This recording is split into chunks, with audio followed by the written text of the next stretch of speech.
Hello and welcome to Indus News live from Islamabad. I am Munib Hamid with the news of this hour. Let's begin with the headlines first.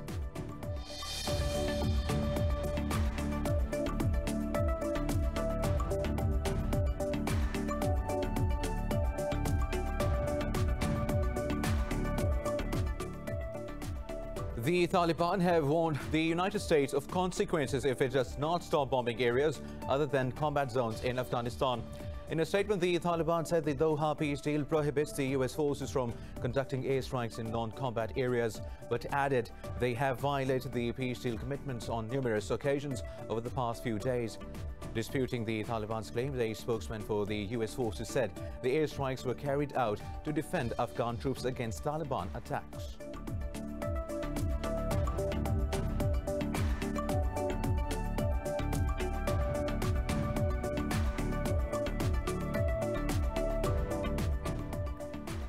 Azerbaijan and Armenia have accused each other of violating a new ceasefire agreement in the Nagorno-Karabakh region. Earlier, Russia and France said both sides should abide by the latest truce. Over 600 people have been killed since the fighting broke out on the 27th of September.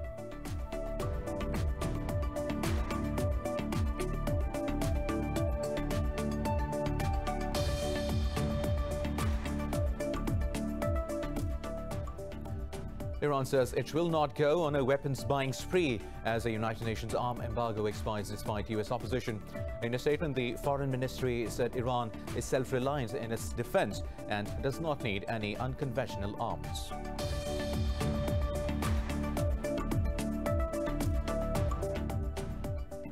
U.S. media reports Beijing has warned Washington that it may detain American nationals in China. The apparent warning is in response to the Justice Department's prosecution of Chinese military-affiliated scholars. The two sides are at odds on a range of issues including trade, technology and coronavirus.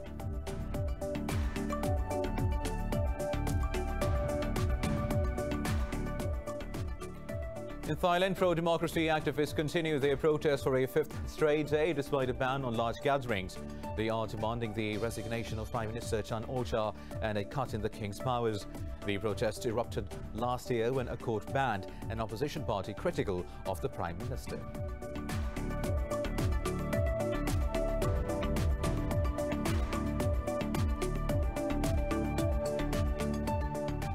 India has reported the world's highest COVID-19 deaths today as 1,033 people lost their lives overnight. The country's tally of infections is nearing 7.5 million as nearly 62,000 more people tested positive in a day. In Pakistan, 16 people have lost their lives to the virus, raising the death count to 6,654. The global tally of coronavirus deaths has topped 1.1 million with more than 39.5 million infections.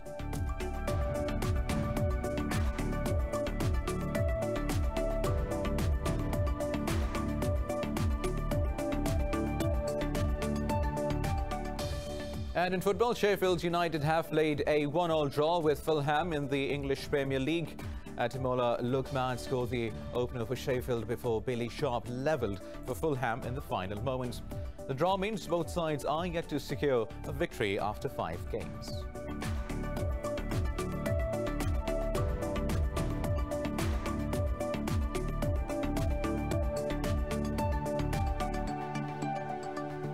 These were the top stories. News in detail coming up after a short break. Stay tuned.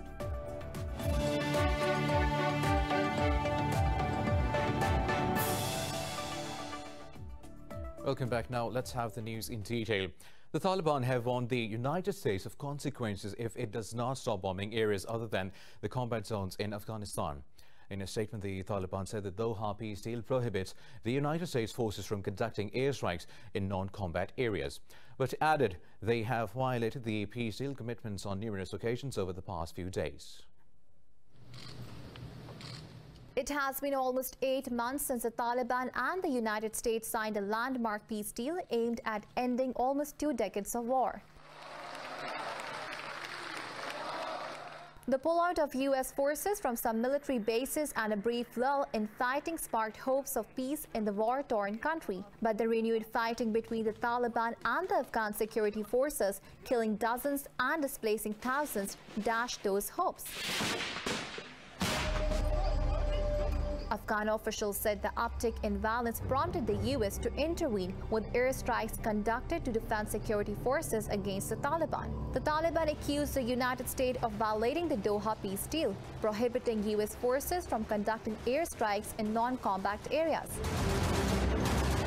But a spokesman for the U.S. forces in Afghanistan disputed the claims, saying the strikes were consistent with the peace deal. He urged both the Taliban and the Afghan government to reduce violence and allow the political process to take hold. He was referring to the ongoing intra-Afghan negotiations between the Taliban and Kabul as part of the Doha agreement. Last month, Afghan peace chief negotiator Abdullah went on a regional trip in a bid to boost the political process.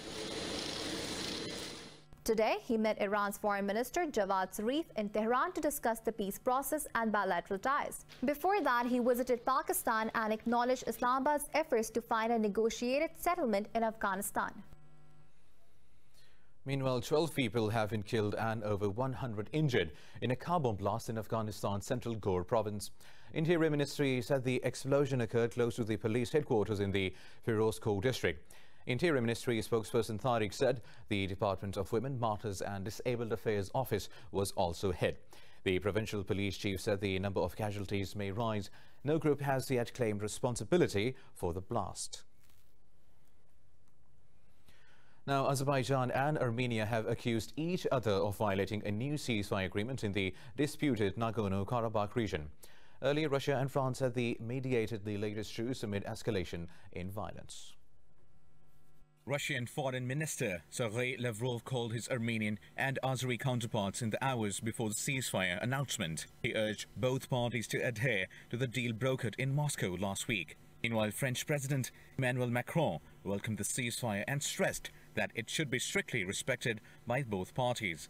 In a tweet, the Turkic Council also urged the Armenian forces to stop attacking civilians and to withdraw the occupying forces from Azerbaijan lands. Pakistan has also reaffirmed its support for Azerbaijan. In a tweet, Prime Minister Imran Khan facilitated the Azeri president and nation on their Independence Day. He also paid tribute to Azeri forces valiantly defending their territorial integrity. Over 700 people have been killed since the fighting broke out on the 27th of September.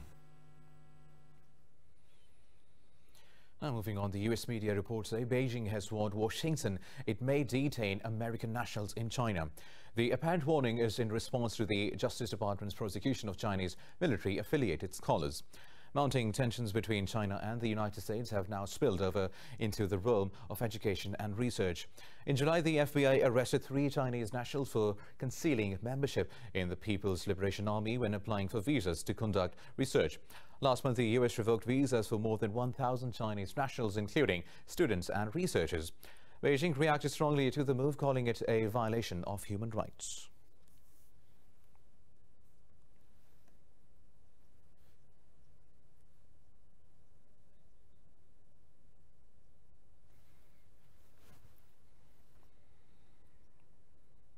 Now, an arms embargo imposed on Iran since 2017 by the United Nations Security Council has expired today. In a statement, Iran's foreign ministry says all restrictions on transfer of weapons and financial services have ended. It said the dissolution of the curbs required new solutions, nor does it require any statement or any other measure by the Security Council. But Iran said it is self-reliant in its defense and there is no need to go on a weapons buying spree. Foreign Minister Javad Zarif called it a momentous day for the world. He said Iran has protected the Security Council Resolution 2231 and the 2015 nuclear deal despite U.S. efforts.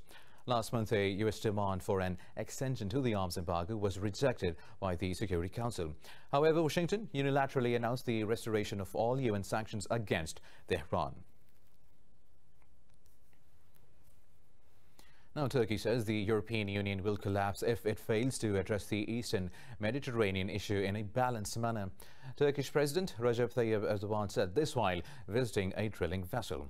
Erdogan said the bloc has become captive to Greece and Cyprus in the maritime dispute. The president also announced the discovery of an additional 85 billion cubic meters of gas in the Black Sea. Erdogan said the reserves are the largest hydrocarbon resource ever discovered in the country. Relations between the bloc and Ankara remain tense due to maritime disputes in the Mediterranean. Moving on now, an Israeli delegation accompanied by U.S. Treasury Secretary has arrived in Bahrain to formalize nascent relations and broaden Gulf cooperation. The U.S. envoy to Middle East, Alvi, said both sides will sign a joint communique to establish full diplomatic relations. Bahrain is the fourth Arab state to normalize ties with Israel after the UAE signed a U.S.-brokered deal with Israel on the 15th of September. Palestinians have condemned the Gulf deals with Israel as a stab in the back for their goals to establish an independent state. Meanwhile, tens of thousands of Israelis have again taken to the streets calling for Prime Minister Benjamin Netanyahu's resignation. The anger is growing against Netanyahu, who is on trial for bribery, fraud and breach of trust. More report in this report. Scores of demonstrations are held across the country, while organizers say about 260,000 people participated nationwide. The crowd that rallied outside the Prime Minister's residence blew whistles and waved signs and flags. Demonstrators say Netanyahu is unfit to rule amid corruption indictment and for mishandling the COVID-19 pandemic. Prime Minister is not Prime Minister, he is Crime Minister. We have criminal in the head of the state. And we come here, I think, the last 4 months, every night, we come and demonstrate that we want that he will go home. The country is in a recession as a result of the pandemic. Unemployment, including people on open-ended furloughs, has soared to nearly 25%. Many of the protesters in Jerusalem include business owners, entrepreneurs, and workers who've lost their jobs.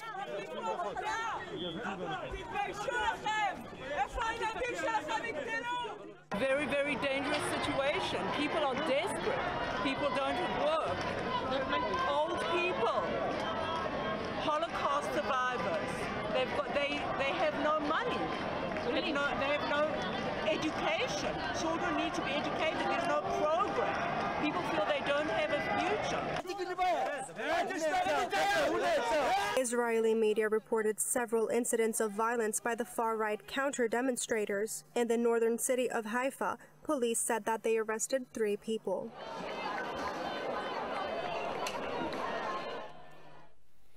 Now in Thailand, pro-democracy activists continue their protest for a 5th straight day despite a ban on large gatherings. They are demanding the resignation of Prime Minister Chan Ocha and a cut in the king's powers. Police have used water cannons and shut down much of Bangkok's metro rail system in a bid to quell the street action. Protesters say Chan Ocha engineered last year's election to keep power he seized in a 2014 coup, an accusation he denies. The demonstrations have also become more openly critical of the king, breaking a long-standing taboo. Insulting the monarch carries potential jail terms up to 15 years. The protests erupted last year when a court banned an opposition party critical of the Prime Minister. Now in Belarus, tens of thousands of demonstrators took to the streets in Minsk for yet another week despite a threat by officials to use firearms against them.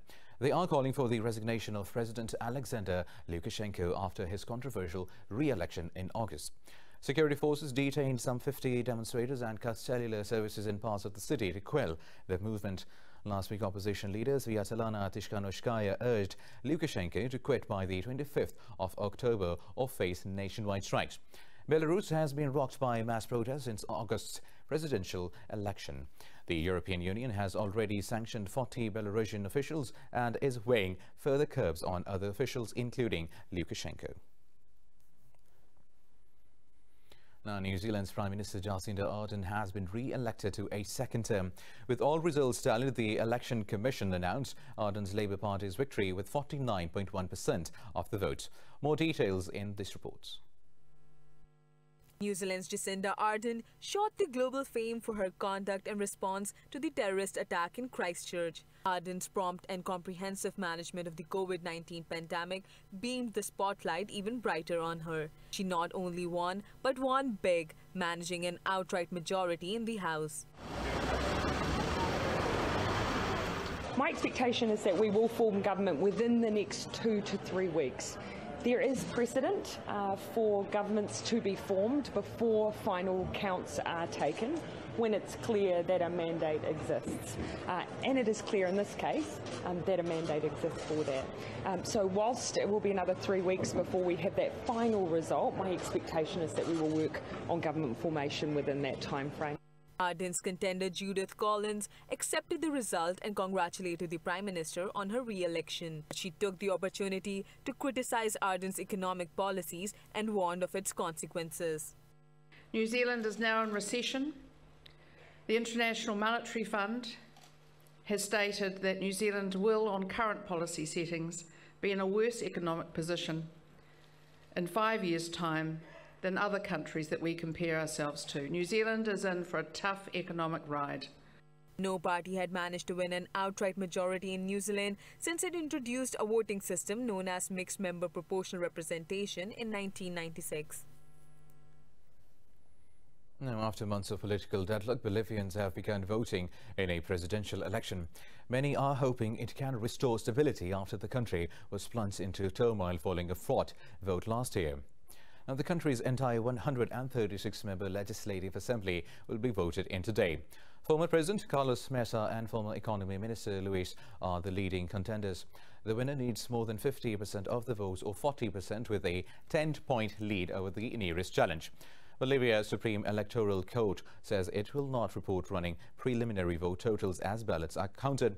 Violence erupted last year when former President Evo Morales sought a fourth term in a disputed election, which has since been annulled.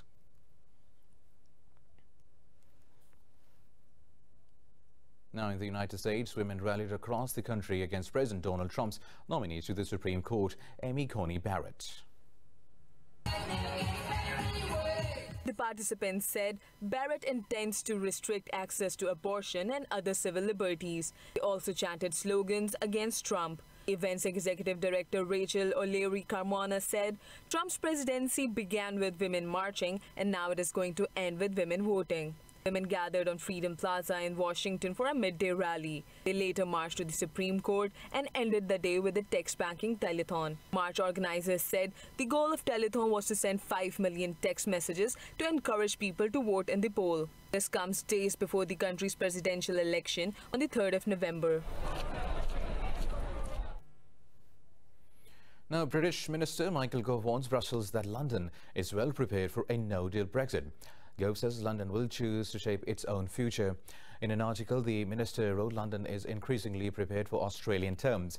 Separately, in an interview, he said the European Union effectively ended the current round of talks last week. But Gove says the door is not closed on the deals. He said it will require a fundamental change in attitude, policy and politics from the EU to get things back on track. Gove said the chance of striking a post-Brexit trade deal has fallen. More news coming up in this bulletin after a short break. Stay tuned.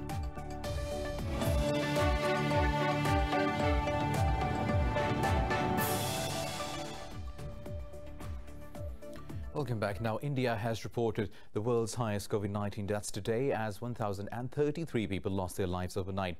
The country's tally of infections is nearing 7.5 million as some 62,000 tested positive in the last day. The global tally of coronavirus deaths has topped 1.1 million, with more than 39.5 million infections. Details in this report. The second wave of COVID-19 is breaking grim records set by the first, forcing fresh lockdowns and travel restrictions across the world. On average, the virus is now infecting over 400,000 people around the world every day. In the U.S., states have rolled back plans of opening up economies and completely lifting restrictions. But at one of his rallies, President Donald Trump proposed locking all of those not in favor of lifting the curbs. You got to get your governor to open up your state, okay?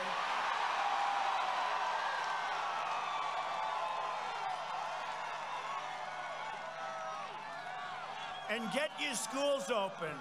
Get your schools open. The schools have to be open, right?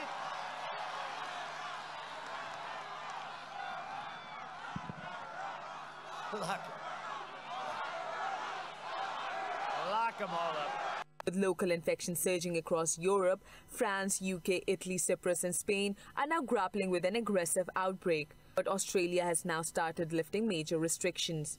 From 11:59 p.m. tonight, the following changes to restrictions will be made. There will be no time limit on leaving your home for exercise or for socialising.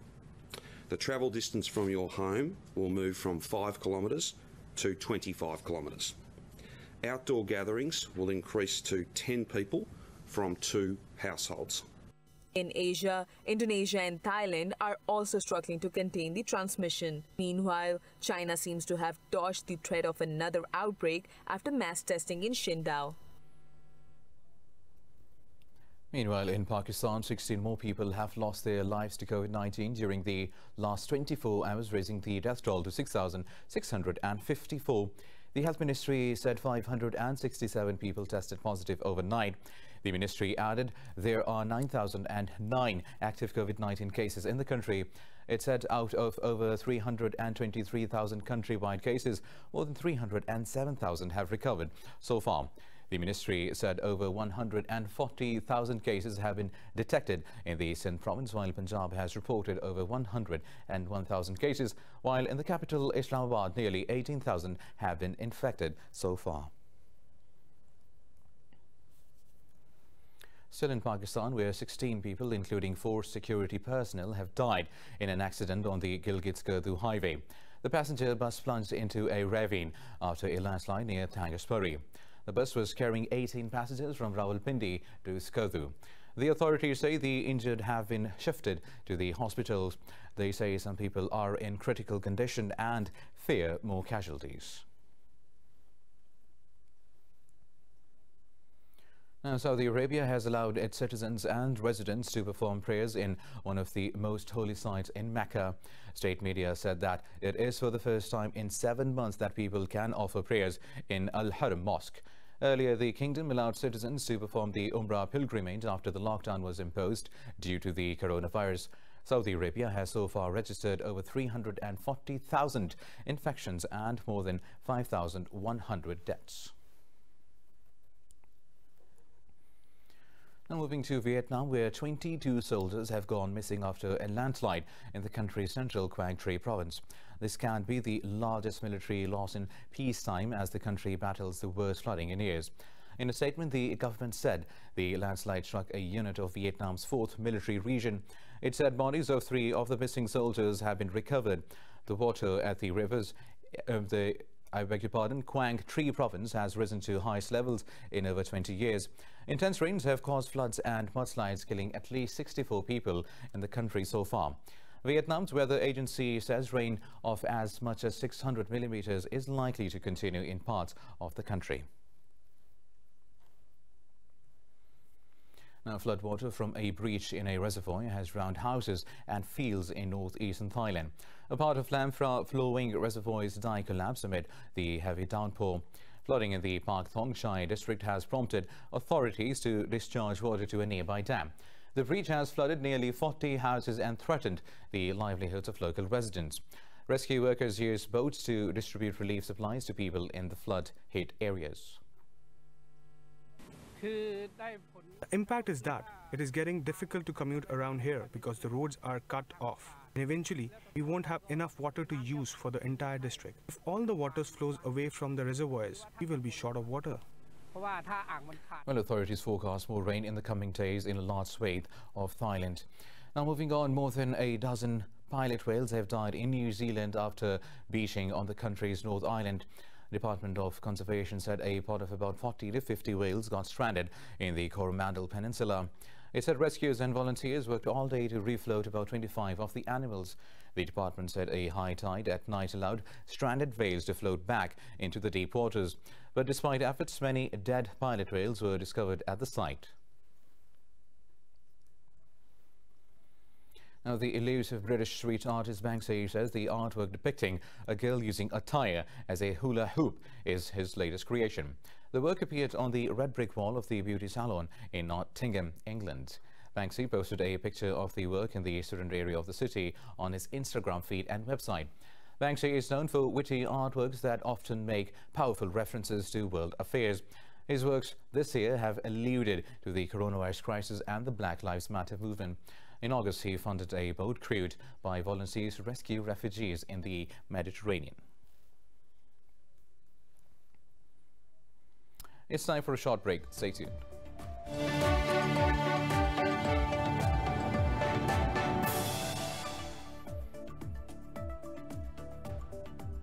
Welcome back now.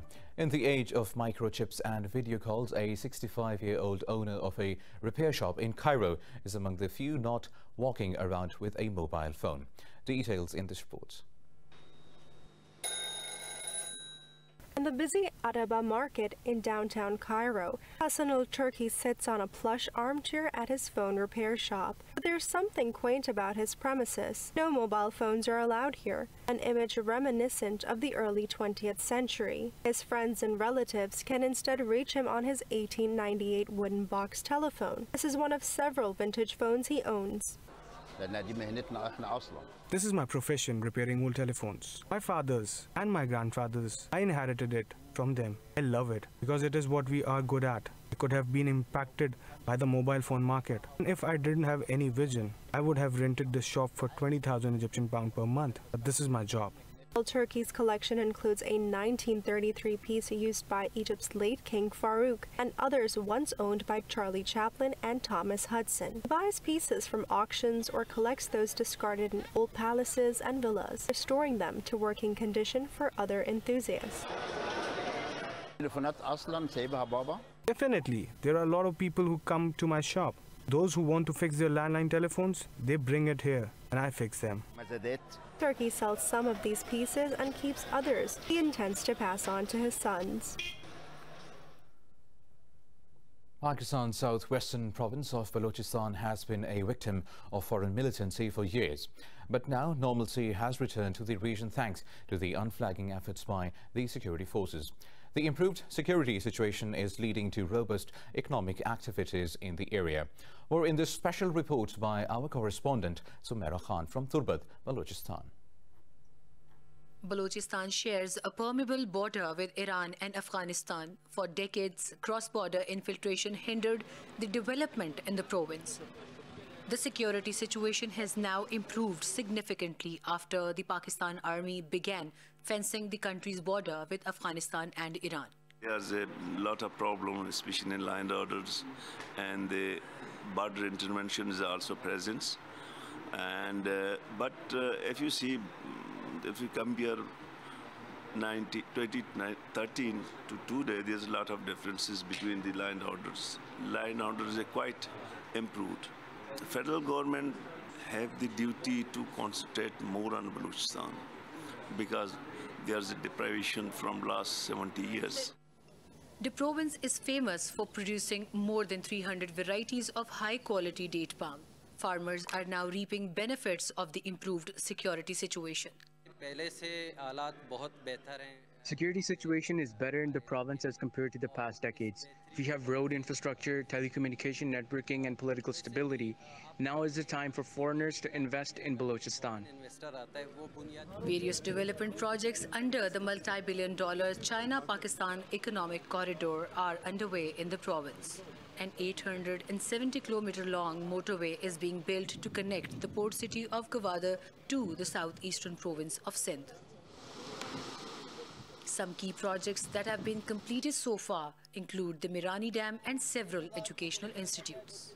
When it comes to Balochistan, the area is vast, so were the grievances. But the way those grievances were addressed through development projects and a better law and order security situation, the efforts have started showing their positive results. Reporting for Indus News, Sumaira Khan, Mirani Dam, Balochistan. Well, now Venezuela sits on some of the world's largest crude reserves, yet faces regular gasoline shortages. Years of underinvestment and U.S. sanctions have resulted in a swift fall in production within the OPEC nation. This report has details. The fall in Venezuela's oil exports imports has starved President Nicolas Maduro's government of its main source of revenue. The drop has contributed to an economic collapse and left authorities short of cash for essential imports such as food and medicine. Venezuela's National Assembly legislator has pointed out several reasons for the worsening economic situation in the country. The explanation for this decrease is basically the fall in the production of crude, disinvestment, lack of maintenance, loss of human capital, corruption, and of course the isolation that Venezuela is going through. Which means that at this time, no large petroleum corporation wants to invest in Venezuela, much less sell its crude. That's basically the explanation of the current situation in Venezuela. Since the gas field have been shut for so long, they may require even larger investment than were previously estimated. In June, Venezuela's oil exports slumped to their lowest level since 1943. A half a dozen tankers, looking to avoid the threat of U.S. sanctions, sailed away from Venezuelan waters without loading. Not just them, tighter U.S. curbs have scared away many other customers of the state-run oil firm and some shipping firms. President Maduro recently shared the numbers for the first time in public. Between 2014 and 2019, Venezuela experienced the sharpest fall in the internal revenue in its history. This is perhaps the first time I'm referring to these numbers in public. In 6 years, we lost 99% of the volume of currency income. Saying it another way, for every $100 or euros the country received through the sale of the petroleum in 2014, today we received less than one. Together with unreliable water, power and cooking gas supplies, the shortages have prompted a new wave of protests in Venezuela.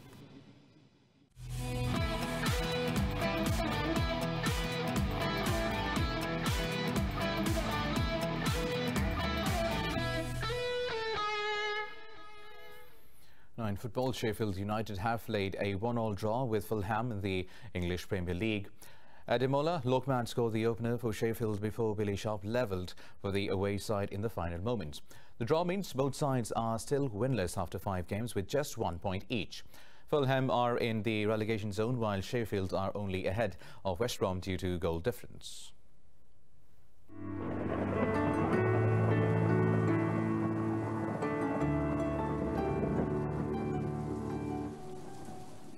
And now let's have a look at the weather updates across the globe.